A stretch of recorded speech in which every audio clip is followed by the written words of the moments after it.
Hi ஒருவன். So என்னங்க சொல்றது, பிரச்சனை மேல பிரச்சனை அப்படிங்கிற மாதிரி நீட் 2024 டெய்லியுமே சோஷியல் மீடியாஸ்ல ஒரு பிரச்சனையும் வெளியே வந்துகிட்டே இருக்குங்க.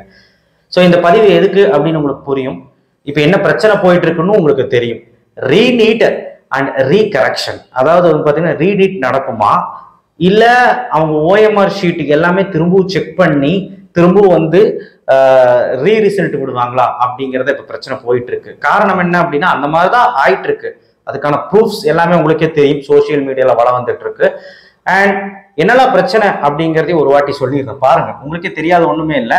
720க்கு 720 எடுத்தவங்க 67 ஸ்டூடெண்ட்ஸ்.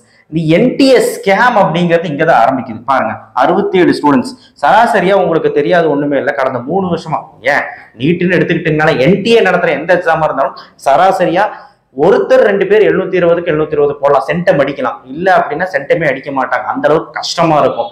இந்த இந்தியாலே வந்து பாத்தீங்கன்னா என்டிஏ நடத்துற எக்ஸாம்ஸ் தான் ரொம்ப டஃப்பாகவும் இருக்கும், ஜென்யூனா இருக்கும், அண்ட் கரெக்டா இருக்கும், நார்மலைசேஷனா இருக்கும் அப்படின்னு சொல்லி பலவிதமா யூனிட்டியா இருக்கும். அப்படிங்கிறது மாதிரி என்டிஏ தரப்பினர் நல்லாவே பண்ணுவாங்க அப்படிங்கிறது தெரியும்.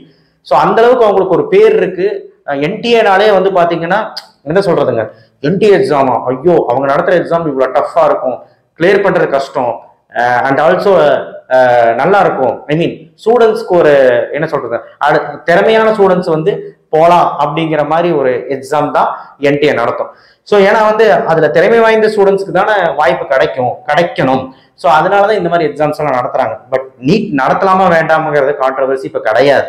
இப்ப என்ன கான்ட்ரவர்சினா, இவங்க வருஷம் ரிசல்ட் விடுறது பாத்தீங்கன்னா முன்னாடியே வந்து சொல்லிட்டு தான் ரிசல்ட் விடுவாங்க. திடீர்னு 10ஆம் தேதி 14ஆம் தேதி சொல்லிட்டு இருந்தாங்களாமா. திடீர்னு எந்த நியூஸுமே இல்லை. எலெக்ஷன் அன்னைக்கு ஜூன் 4 அன்னைக்கு விட்டுட்டாங்க ரிசல்ட் விட்ட உடனே நமக்கு வந்து அப்பவே ஒரு சந்தேகம் மாணவர்களுக்கு, என்னடா அது இப்பவே வந்து ரிசல்ட் விட்டுட்டாங்க அப்படின்ட்டு. ஸோ திடீர்னு ரிசல்ட் விட்டனே மாணவர்களோட நினப்பு ஃபுல்லா எங்க போச்சு அப்படின்னா, அவங்க ஒரு ரிப்போர்ட் விட்டுருந்தாங்க என்டிஏ அந்த வெப்சைட்ல, அதுல போய் பார்த்துருக்குறாங்க. அப்செட் எல்லா டைமும் வந்து பாத்தீங்கன்னா மார்க் இந்த மாதிரி 720 719 அப்படிலாம் போட்டிருப்பாங்க. சாரி 719 நானே வருங்க, 715 716 இந்த மாதிரி போட்டிருப்பாங்க. ஸோ இந்த மார்க்லாம் போடாமே பெர்சன்டைல் மட்டும் போட்டிருக்காங்க. ஸ்டூடெண்ட்ஸோட டேட்டாஸ் எல்லாமே போட்டிருக்காங்க, பெர்சன்டைல் மட்டும் போட்டிருக்காங்க. போன வருஷம் கூட நம்ம பாத்தீங்கன்னா அந்த டேட்டா எடுத்து பாத்தீங்கன்னா உங்களுக்கு தெரியும். போன வருஷம் 2 பேர் வந்து 720 720 அப்படிலாம் போட்டிருக்காங்க. இந்த வருஷம் எதுவுமே போடல. மார்க் வச்சு கண்டுபிடிச்சிருவாங்களோ பசங்க அப்படின்னு நினைச்சிட்டாங்கன்னு தெரியல. நம்ம பசங்க பிரில்லியன்ட் தான். டெக்னிக்கலா எல்லாருமே இப்போ சோசியல் மீடியால தான் நிறைய பேர் வந்து நிறைய விஷயங்கள் கத்துக்கிறாங்க, நிறைய விஷயங்கள் தெரியும் மாணவர்களுக்கு. அப்படிங்கிறது ப்ரூஃப் தான் இது. என்னெல்லாம் சோசியல் மீடியால வந்து இப்போ ட்ரெண்ட் ஆயிருக்கு. அண்ட் யூடியூபர்ஸும் சரி எல்லாருமே சரி கண்டுபிடிச்ச விஷயங்கள். அண்ட் ஆல்சோ ஆல் ஓவர் இந்தியாவில் வந்து பாத்தீங்கன்னா நிறைய போராட்டங்கள் அண்ட் நிறைய கேசஸ் வந்து ஃபைல் ஆயிருக்கு. அப்படிங்கிறது எதனால அப்படிங்கிறது பாத்தீங்கன்னா 67 ஸ்டூடெண்ட்ஸ் எடுத்தது ஒண்ணு, ரெண்டாவது 67 ஸ்டூடெண்ட்ஸ் சரி ஓகே திறமை வாய்ந்தவங்க எடுத்திருப்பாங்கன்னு சொல்லலாம்.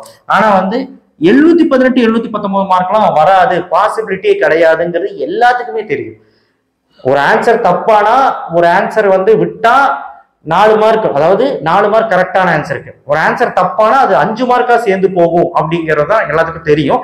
718 19 பாசிபிலிட்டி இல்லை. ஏன்னு கேட்டா அதுக்கு ஒரு காரணம் சொல்லியிருக்கிறாங்க, அது எல்லாத்துக்கும் தெரியும். நான் சொல்றேன் இருங்க. கொஸ்டின் லீக் ஆயிருக்கு ஒரு பகுதியில. அந்த கொஸ்டின் லீக் ஆனது ஓகே, அது வந்து என்டிஏ வந்து ஒரு கேஸ் நடந்துச்சு, அந்த கேஸ்ல என்டிஏவே ரெஃப்யூஸ் பண்ணிட்டாங்க. கொஸ்டின்ல லீக் ஆக நாங்க வந்து நடவடிக்கை எடுத்துட்டோம். அப்படி லீக் ஆயிருந்தா அந்த எந்த விதமான பாதிப்பும் அங்க வரல, லீக் ஆகல அப்படிங்கிறது ரெஃப்யூஸ் பண்ணிருக்காங்க. அது இன்னும் செக் பண்ணிட்டு தான் இருக்கிறாங்க. ராஜஸ்தான்ல 11 சென்டம் எடுத்துருக்காங்க, ஹரியானால ஒரு அகாடமில 8 சென்டம் எடுத்திருக்காங்க. அந்த ராஜஸ்தான்ல 11 சென்டம் எடுத்த மாணவர்கள் திறமை குறைந்தவங்கன்னு சொல்லல. என்னன்னா அங்கதான் வந்து கொஸ்டின் பேப்பர் லீக் ஆயிருக்கு. அப்ப சந்தேகம் அந்த சைடு வருது. 11 சென்டம் எடுத்ததுல ஹரியானா வந்து பாத்தீங்கன்னா ஒரே அகாடமியில சேர்ந்த மாணவர்கள் 8 பேர் வந்து சென்டம் எடுத்திருக்காங்க. இதுலயும் ஒரு சந்தேகத்தை அடுத்தடுத்த மாணவர்கள் வந்து எடுத்திருக்காங்க அப்படின்னு சொல்லலாம். அதுல பெரிய சந்தேகம் வருது. அடுத்து வந்து கிரேஸ் மார்க், இதுதான் இப்ப பிரச்சனையே போயிட்டு இருக்கு. ஏன் கருணை மதிப்பெண் கொடுத்தீங்க? 1500 பேர் பக்கம் வந்து கருணை மதிப்பெண் கொடுத்திருக்காங்க. இந்த கருணை மதிப்பெண் எப்படி கொடுத்திருக்காங்க பாருங்க, 634 தான் வருது 720க்கு ஒரு பையனுக்கு. அவனுக்கு 720க்கு 720 கொடுத்திருக்காங்க. அந்த அளவுக்கு கருணை மதிப்பெண் எதுக்கு கொடுத்தீங்க? அதுக்கு ஒரு பதில் சொல்லியிருக்காங்க என்டிஏ.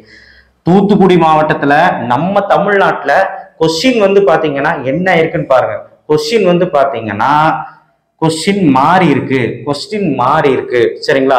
கொஸ்டின் வந்து கொஸ்டின் பேப்பரே டிஃப்ரெண்டான கொஸ்டின் பேப்பர். இந்தியா ஃபுல்லா ஒரு கொஸ்டின் பேப்பர். ஆமா, தூத்துக்குடிக்கு மட்டும் ஒரு கொஸ்டின் பேப்பர். எனக்கு தெரியல.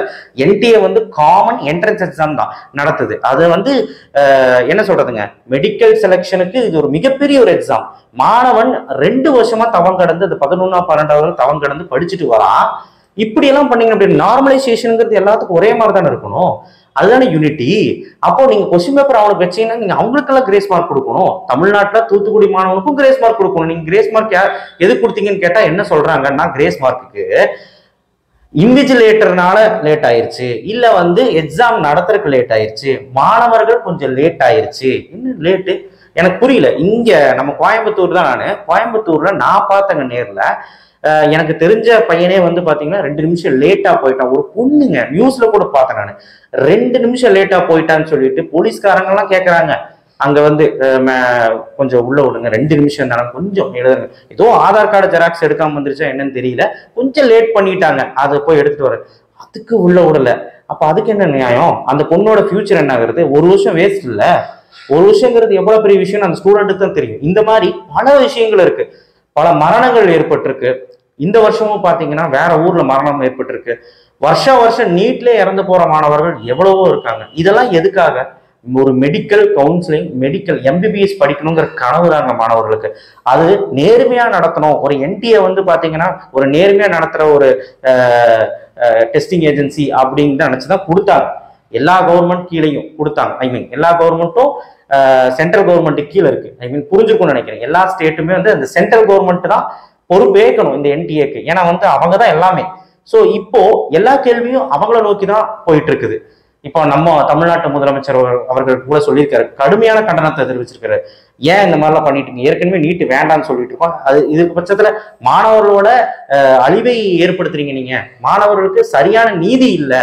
இப்ப நீட்டு வந்து இப்படி ஒரு பிரச்சனை பண்ணிட்டு இருக்கு அப்படின்னு சொல்லி கடும் கண்டனம் தெரிவிச்சிருக்காரு. நம்ம கேரளா முதலமைச்சரும் சேர்ந்திருக்கிறாரு. இந்த மாதிரி பல மாவட்டங்கள்ல பல ஸ்டேட்ல என்ன பண்ணிருக்காங்கன்னா என்டிஏக்கு எதிராக கேஸும் ஃபைல் பண்ணியிருக்கிறாங்க. ஸோ இது வந்து பாத்தீங்கன்னா ரொம்ப ரொம்ப முக்கியமான விஷயம். கேஸ் எதனால ஃபைல் பண்ணியிருக்காங்கன்னா கிரேஸ் மார்க்காக ஃபைல் பண்ணியிருக்கிறாங்க. அண்ட் ஆல்சோ வந்து பாத்தீங்கன்னா இந்த மாதிரி சந்தேகங்கள் வந்திருக்கு இல்லையா, அது இன்னொன்னு நான் யூடியூப் சேனல்ல தான் பார்த்தேன். எனக்கு இது சோர்ஸ் எல்லாம் கிடைக்கல. 634 மார்க் எவனோ எடுத்திருக்கிறான். அது வந்து அந்த பையனை குத்த சொல்ல முடியாது. நல்லா படிச்ச பையன், அவனும் கஷ்டப்பட்டு தான் படிச்சிருப்பான். OMR ஷீட் அப்படியே காட்டுறாங்க யூடியூப் சேனல்ல. நான் பாக்குறேன். நான் 2 நாளாவே இதை அனலைஸ் பண்ணிட்டு இருக்கிறேன், இதை பத்தி பேசுமா வேணாமான்ட்டு. அப்போ அது ஷேட் பண்ணியிருக்கிறான். அப்படி மேனுவலா எண்ணி பார்த்தா, கீ ஆன்சர் வச்சு எண்ணி பார்த்தாலே 634 தான் வருது. ஆனா அவனுக்கு 720க்கு 720 போட்டு வச்சிருக்காங்க. அது எப்படின்னு தெரியல. இந்த மாதிரி பல விஷயங்கள் இருக்கு. இதுக்கு ஏதாவது சொல்யூஷன் உண்டா அப்படின்னு என்டிஏ கிட்ட கேட்டா, பிரஸ் மீட் வச்சா அவங்க ஒண்ணு சொன்னாங்க பாருங்க. என்னன்னா, நாங்க கிரேஸ் மார்க் எதுக்கு தந்தோம் அப்படின்னா, அதான் சொன்னேனே முதல்ல, லேட்டா ஆரம்பிச்சிட்டோம். என்னங்க நான் சொன்னேன் இல்லைங்க, லேட்டா ஆரம்பிச்சாலும் ஒரு காரணமா. கருணை மதிப்பெண்ணுங்கிறது என்னது? கருணை மதிப்பெண் எல்லாத்துக்குமே தான் கொடுக்கணும். அப்போ ஈக்குவாலிட்டியா தான் கொடுக்கணும். 20 மார்க் கொடுக்குறீங்க, 20 மார்க் எல்லாத்துக்கும் தான் கொடுக்கணும். எனக்கு தெரிஞ்ச கருணை மதிப்பே வேண்டாம். அவன் என்ன எழுதியிருக்கானோ என்ன இதுவோ அதுக்கு தகுந்த மாதிரி மார்க் போட்டுக்கலாம். லேட்டா ஆரம்பிச்சது அவங்க தப்பு. ரூல்ஸ் அண்ட் ரெகுலேஷன்ஸ் போடுறீங்கல்ல, பக்கம் பக்கமா போட்டிருக்காங்க. புல்லட்டின் பக்கம் பக்கமா அவங்க வெப்சைட்ல இருக்கு, பக்கம் பக்கமா போட்டிருக்காங்க. இதெல்லாம் இல்லையே கிரேஸ் மார்க்னு ஒரு பிரச்சனையே அவங்க எந்த இன்ஸ்ட்ரக்ஷன்லையும் சொல்லல. பட் இப்போ வந்து சொல்லிக்கிட்டு இருக்காங்க. எனக்கு ஒன்றும் புரியல. ஸோ அடுத்து வந்து பாத்தீங்கன்னா கொஸ்டின் லீக் ஆனதுக்கு ரெஃப்யூஸ் பண்ணிட்டாங்க, விட்டுருங்க. 718 719க்கு ஒரு சொன்னாங்க கிரேஸ் மார்க் தான் கொடுத்தது காரணம். அந்த கிரேஸ் மார்க் எப்படி கொடுத்தீங்க, எந்த கொஸ்டின் கொடுத்தீங்க, யார் கொடுத்தீங்க, யார் கொடுத்தீங்க கூட தெரிஞ்சிருக்கும். எப்படி கொடுத்தீங்க, எந்த அடிப்படையில கொடுத்தீங்க அப்படிங்கறத அவங்க சொல்லலை. சரிங்களா? அதுவும் டிரான்ஸ்பரன்சியா இருக்கு. இதெல்லாமே ஹைகோர்ட்ல கல்கட்டால கேஸ் ஃபைல் ஆனதுல ஒரு 10 நாள்ல ரிப்போர்ட் வெளிப்படையா வந்து எல்லாத்தோட ரிசல்ட்டும் வந்து பாத்தீங்கன்னா கரெக்டா அவங்க வந்து ரிப்போர்ட் சமர்ப்பிக்க சொல்லியிருக்காங்க. நம்மளோட தரப்புல ஸ்டூடெண்ட்ஸ் தரப்புல என்ன கேட்கறாங்கன்னா, பேரண்ட்ஸ் தரப்புல என்ன கேட்கறாங்க, திரும்ப ரீரிசல்ட் விடலாம் அப்படின்னு தான் சொல்றாங்க. ரீநீட்டுக்கு பாசிபிலிட்டி கம்மிப்பா. ரீநீட் வந்து பாத்தீங்கன்னா கண்டிப்பா வைக்கிறதுக்கான வாய்ப்பும் கம்மி. அது வந்து வச்சாங்கன்னா நமக்கு தான் டிஸ்அட்வான்டேஜ் ஜாஸ்தி. சரிங்களா? ஏன்னா பல மாணவர்கள் அதுல பாதிக்கப்படுவாங்க. எனக்கு தெரிஞ்ச பெர்சன்டேஜ் வைஸ் பார்க்கும்போது பாதிக்கப்படுவங்க தான் அதிகமா இருப்பாங்க ரீநீட் வச்சா. ஸோ அது எதனாலங்கிறது நான் சொல்ல விரும்பல, நிறைய விஷயங்கள் இருக்கு அதுக்கு. ஸோ அதனால ரிசல்ட்டுக்கு வேணா நம்ம எல்லாருமே வந்து போராடுவோம். கண்டிப்பா ரிசல்ட் கரெக்டா கரெக்ஷன் பண்ணி கரெக்டா வெளிவிடுங்க அப்படிங்கிறது நம்ம சொல்லுவோம். கரெக்டான ரிப்போர்ட்டை விடுங்க. ஏன்னா வந்து இப்ப பாருங்க 634 மார்க் இது மாதிரி எவ்வளவு இருக்கு தெரியுங்களா? OMR ஷீட்ல குளறுபடிங்க. OMR ஷீட் நிறைய பேர் வந்து பாத்தீங்கன்னா, எனக்கு நான் வந்து மெடிக்கல் கவுன்சிலிங் பத்தி நிறைய பேச மாட்டேன். ஆனாலும் எனக்கு சில மாணவர்கள் சொல்றது உண்டு. பட் நான் இன்னும் காப்பியெல்லாம் பார்க்கல. பட் சில யூடியூப்ல வந்து நான் ஸ்கிரீன்ஷாட்லாம் பார்த்தேன். என்னன்னா வந்து பாத்தீங்கன்னா அந்த ஓஎம்ஆர் ஷீட்லேயே அந்த பபுள் மார்க் பண்ணியிருப்பாங்களே, அதை மேனுவலாக எண்ணி பார்த்தா, கீ ஆன்சர் எண்ணி பார்த்தா அது ஒரு மார்க் வருது. இவங்க ரிசல்ட் விட்டது ஒரு மார்க் வருது. அதிகமாக வந்தால் பரவாயில்ல, அந்த மாணவன் சந்தோஷப்பட்டுக்கும். அதை விட ஒரு 30-40 மார்க் கம்மியாக வருதுன்னா அந்த ரேங்க் எந்த அளவுக்கு கீழே போகும் பாருங்க. அந்த ரேங்க் வந்து டிஃபரன்ஸ் ஆகுது. இப்போ இதுவே அவங்க கண்டமேனிக்கு மார்க் போட்டதே அந்த ரேங்க் எந்த அளவுக்கு டிஃபரன்ஸ் ஆகும். இன்னைக்கு 650 மார்க்குக்கு மேல எடுத்தாதான் கவர்மெண்ட் சீட்டே கிடைக்கும் தமிழ்நாட்டுல சொல்றேன். 650க்கு மேல ஃபர்ஸ்ட் எல்லாம் 500 மார்க் மேல எடுத்தாலே கவர்மெண்ட் சீட் கிடைக்கும்னு சொல்லிட்டு இந்த காலம் போய் இப்ப 650க்கு மேல எடுத்தாதான் கவர்மெண்ட் சீட்டே கிடைக்குங்கிறாங்க. அப்ப அந்த பையன் என்ன பண்ணுவான், லட்ச லட்சமா கட்டி பிரைவேட்டு படிக்கவும் நமக்கு வந்து முடியாது. பிரைவேட்ல படிக்கணும்னாலே 500 மார்க் வேணுமாட்டிருக்கு இப்பெல்லாம். ஏன்னா வந்து அந்த அளவுக்கு தான் ரிசல்ட் வந்து இப்ப வெளியே வந்திருக்குது. ஸோ இது எல்லாமே ஒரு கேள்விக்குறி. இதுக்கு எல்லாமே என்டிஏ வந்து டிரான்ஸ்பரன்சியா இல்லாதது சந்தேகத்தை எழுப்புது. கண்டிப்பா வந்து பாத்தீங்கன்னா நாளைக்கு வந்து ஒரு சொல்யூஷன் கிடைக்கும்னு சொல்றாங்க. தினம் தினம் சோசியல் மீடியால வள வர்றது நம்ம பார்த்துக்கிட்டு இருக்க ஒரு பிரச்சனையா. இப்ப கூட ஒரு பிரச்சனை போயிட்டு இருந்தது. அந்த ஓஎம்ஆர் ஷீட் ஸ்கேம்னு சொல்றாங்க இல்லையா, அதுல வந்து என்ன சொல்லியிருக்காங்கன்னா, நாங்க கரெக்டா தான் திருத்தணும். இங்க ஓஎம்ஆர் ஷீட் வந்து பாத்தீங்கன்னா சொல்றாங்க, ஓஎம்ஆர் ஷீட்ல இவ்வளவு கொஸ்டின்ஸ் இருக்குது, அந்த கொஸ்டின் வந்து கம்ப்யூட்டரைஸ்டா தான் நாங்க திருத்துறோம், நாங்களா திருத்தல, அதுவாதான் மார்க் வருது அப்படிங்கிறாங்க. அது என்னையை பொறுத்த வரைக்கும் டிரான்ஸ்பரன்சியா ஒரு 10 பேர் கொண்ட குழுவை அமைச்சு, நான் சொல்றது ஒரு கவர்மெண்ட் அதிகாரிகள் அண்ட் ஓய்வு பெற்ற ஜட்ஜை வச்சு, அண்ட் ஆல்சோ வந்து பாத்தீங்கன்னா ரெண்டாவது டீச்சர்ஸ் வந்து பாத்தீங்கன்னா வெல் எஜுகேட்டட் டீச்சர்ஸ், அதாவது குவாலிஃபைடு டீச்சர்ஸை வச்சு, அதுக்கான குவாலிஃபைட் டீச்சர்ஸ் வச்சு ஒரு 10 பேர் வச்சு, அண்ட் பேரண்ட்ஸ்லயும் ரெப்ரசன்டேட்டிவ் வச்சு இவங்க முன்னாடி நீங்க பண்ணி காட்டிட்டு பார்க்கலாம். கண்டிப்பா வந்து பாத்தீங்கன்னா இவங்க முன்னாடி நீங்க பண்ணா மட்டும்தான் இனி நம்ப முடியுமாட்டிருக்கு. அந்த மாதிரிதான் இருக்கு. நீங்க எப்படி நீங்க மார்க் போடுறீங்கன்னு பார்க்கலாம். நீங்களா ஒரு மார்க் என்டர் பண்றீங்களா இல்ல வந்து எப்படிங்கிறது எனக்கு புரியல. ஸோ இது வந்து மாணவர்கள் தரப்புல ஒரு சர்ச்சையை ஏற்படுத்தி இருக்கு. மாணவர்கள் தரப்புல கேட்கிற கேள்வியும் அதுதான், எப்படி எங்களுக்கு இந்த மார்க் வராம போச்சு, அதிகமா ஏன் வந்துச்சுன்னு இருக்க கூட கவலைப்படுறதில்லை. ஏன்னா அதிகமா வந்தவங்க லக்கு தான், கம்மியா வந்தவங்களுக்கு ரொம்ப பாதிச்சிருக்காங்க இதுல. ஸோ அதனால ரிசல்ட் விடணும் அப்படிங்கிறதா இப்போ போகுது பிரச்சனை. இதுல மெடிக்கல் கவுன்சிலிங் எப்போ ஸ்டார்ட் ஆகுங்கிறது பிரச்சனையும் போயிட்டு இருக்கு. கவுன்சிலிங் வந்து ஸ்டார்ட் ஆகுமானே தெரியல. ஏன்னா இதுக்கெல்லாம் ஒரு சொல்யூஷன் கிடைச்சாதான் மெடிக்கல் கவுன்சிலிங் வந்து ஸ்டார்ட் ஆகும். ஸோ நீங்க இதை பத்தி என்ன நினைக்கிறீங்க அப்படிங்கறது சொல்லுங்க. ஏன்னா வந்து தூத்துக்குடியில இப்போ ஒரு கொஸ்டின் பேப்பர் வந்து அவங்களுக்கு மட்டும் ஒரு 2 மையங்கள்ல வந்து கொஸ்டின் பேப்பர் வந்து மாறி இருக்கு அப்படிங்கிறது எந்த அளவுக்கு நீங்க வந்து பார்க்கப்படுறீங்கிறது சொல்லுங்க. ஏன்னா அவங்களுக்கு அது நியாயம் வேணாமா? அவங்களுக்கு கிரேஸ் மார்க் கொடுங்க. அவங்களுக்கு நீங்க வந்து கஷ்டமான கொஸ்டின் பேப்பர் கேட்டு மித்தவங்களுக்கு எல்லாம் ஈஸியா கேட்டா அவங்க எங்க போறது? அந்த மாணவர்கள்லாம் இது பண்ணியிருக்கிறாங்க, பிரச்சனை எழுப்பி இருக்கிறாங்க. அண்ட் ஆல்சோ கேசஸ் நிறைய ஃபைல் ஆகிட்டு இருக்கு. ஸ்டூடெண்ட்ஸ் போராட்டம் பண்ணிக்கிட்டு இருக்காங்க. இதுக்கு ஒரு சொல்யூஷன் சென்ட்ரல் கவர்மெண்ட் வந்து கொண்டு வரும்னு நான் நினைக்கிறேன். கண்டிப்பா பொறுத்து இருந்து பார்ப்போம் என்ன நடக்குது அப்படின்னா. நம்ம சேனல் தரப்பா என்னால முடிஞ்சது நான் எல்லாமே சொல்லிட்டேன். இதுலதான் மிஸ் பண்ணியிருந்தீங்கன்னா சாரி. ஏன்னா நிறைய விஷயங்கள் சோசியல் மீடியாஸ்ல போயிட்டு இருக்கு, நான் பார்த்துட்டே தான் இருக்கிறேன். ஸோ தமிழ்நாட்டு மாணவர்களுக்கு ஹேட்ஸ் ஆஃப். கண்டிப்பா வந்து பாத்தீங்கன்னா இந்த தடவை நம்ம தமிழ் மாணவன் தான் ஃபர்ஸ்ட். ஆனா லிஸ்ட்ல ஃபர்ஸ்ட் வேற ஒரு ஊர் போட்டிருக்காங்க, எல்லாம் ஒண்ணுதான், ஃபர்ஸ்ட் ரேங்க் தான். அடுத்த நம்ம பையனோட பேர் போட்டிருக்காங்க 2வது எனிவே.